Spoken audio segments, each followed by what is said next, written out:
Hea Mahtra põhikooli koolipere, head õpetajad, head õpilased ja head õppijad. Ma tahan teid õnnitleda selle tänase päeva puhul, sest täna 104 aastat tagasi sündis Eesti Vabariik.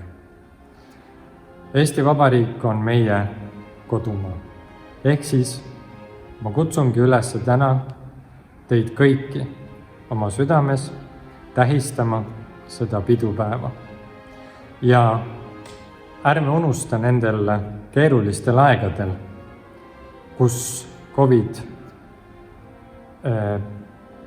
energiakriis, tervishoiukriis, igal pool on kriisid, see kõik kimbutab meid. Ärme unusta, et me saame sellest üle ainult koos, hoides ühte. Ja minu sõnum tänase päeva puhul ei olekski rohkemat kui, et hoidke üksteist, hoidke kokku,